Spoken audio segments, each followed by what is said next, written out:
ক্রিকেটের নন্দনকানন আর এক নায়কের জন্ম দিল। নায়কের নাম সঞ্জু বিড়ম্বনা স্যামসং।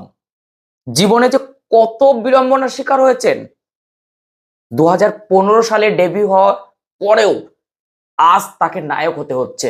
এই নায়ক হওয়ার সুযোগ আরো অনেক আগেই তার হতে পারত, কিন্তু যখনই বাদ কে সঞ্জু, এই সঞ্জু স্যামসাং আজকে যে রূপকথার একটা গল্প রচনা করলেন,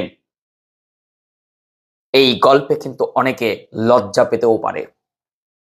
আজকে যারা তাকে নিয়ে একাধিক কথা বলেছেন, বারবার দলের বাইরে কান ধরে বার করে দিয়েছেন, আজকে তারা তাকে বুকে জড়িয়ে ধরে আর একটু মুচকি হাসি দিয়ে অ্যাপ্রিসিয়েট করছেন যে ভুল হয়েছে। আজকে সব থেকে ভালো লেগেছে যে ইনিংসটার মধ্যে তার যে শৈল্পিক ব্যাপার, অর্থাৎ একটাও চান্স না দিয়ে একধার একদিক দিয়ে রানটা করে যাওয়া, একবারও বুঝতে দেননি যে ভারতীয় টিম বিড়ম্বনার মধ্যে আছে। আজকে 195 এই রানটা কিন্তু কম নয়। ওয়েস্ট ইন্ডিজ ইডেন গার্ডেন্সের যে রানটা করেছে, একবার চোখ বন্ধ করে ভাবুন, এই রানটা কিন্তু অনেক রান। কিন্তু সঞ্জু স্যামসং একবারও বুঝতে দেননি যে না, এই রানটা আমাদের জন্য অনেক বেশি। মনে রাখবে ক্রিকেট বিশ্ব, মনে থাকবে সঞ্জু স্যামসং। আমার তরফ থেকে স্যালুট। এই তো কিছুদিন আগেই দলের 1 নম্বর কিপার হিসাবেই তো বিশ্বকাপে তিনি জায়গা পেয়েছিলেন। তারপর তাকে গ্লাভস সহ দল থেকে বার করে দেওয়া হয়।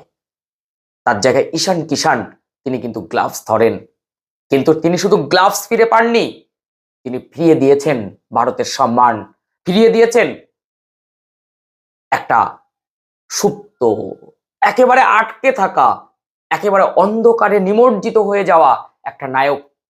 তাকে টেনে বার করে সবার সামনে ধরলেন। রূপকথার সেই গল্পের নায়কের নাম সঞ্জু স্যামসং। আজকে 50 বলে 97 রান নট আউট, এটা একটা ইনিংস নয়, এটা 143 কোটি ভারতবাসীর অক্সিজেন। ইডেন গার্ডেন্সে মরণ বাঁচন লড়াই। এক কথায় এটা কোয়ার্টার ফাইনাল, জিতলেই সেমিফাইনাল, আর সেই সেমিফাইনালে তুললেন সঞ্জু স্যামসং। আজকে তার কথা ছাড়া আর কার কথা বলবো বলুন তো? তবে হ্যাঁ, টিম ইন্ডিয়াকে স্যালুট, যত চাপের মধ্যেও তারা মাথা ঠিক রাখতে পেরেছে, ম্যাচটা বের করে নিয়ে এসেছে। অবশ্যই সূর্যকুমার যাদবের এই ধীর স্থির মানসিকতা তাকে আরো বেশি করে পোক্ত করেছে। আজকে তার জন্য তো অবশ্যই একটা ধন্যবাদ থাকবে।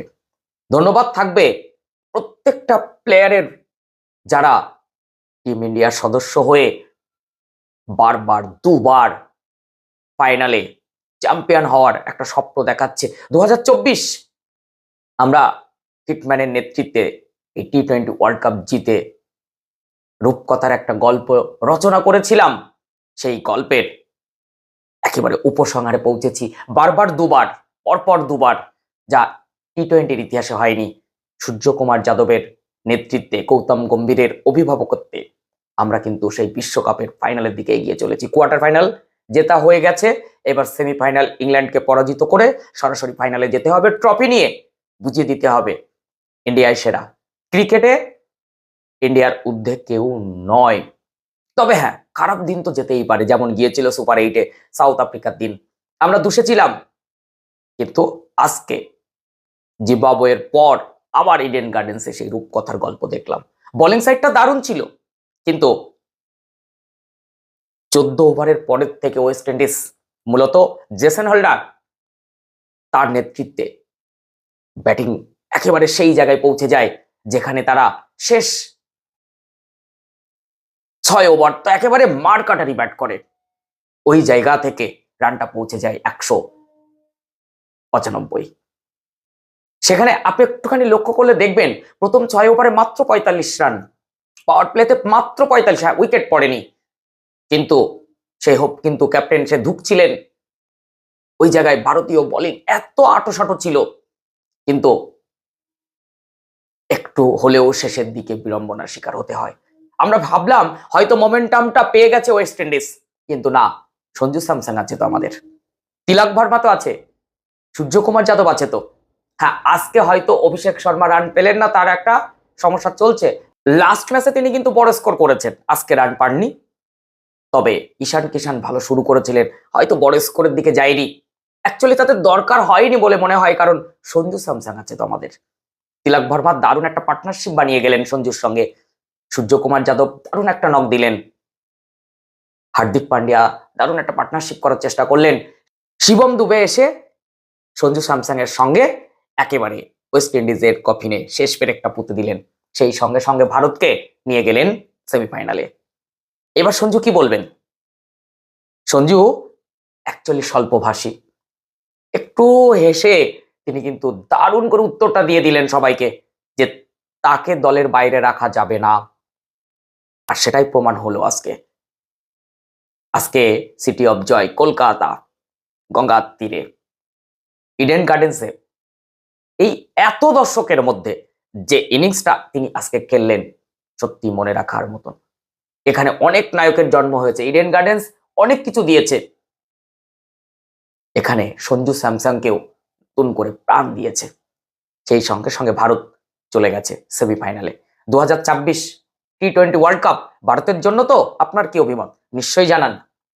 চ্যানেলে নতুন হলে অবশ্যই চ্যানেলটি সাবস্ক্রাইব করুন, পাশে থাকা বেল আইকনটি প্রেস করুন, এবং ফেসবুক থেকে দেখলে অবশ্যই কিন্তু একটু ফলো দিয়ে রাখুন।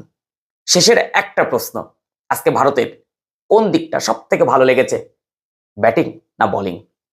কোনটা সব থেকে খারাপ ছিল? সেটা নিশ্চয়ই আপনি হয়তো ফিল্ডিং বলবেন।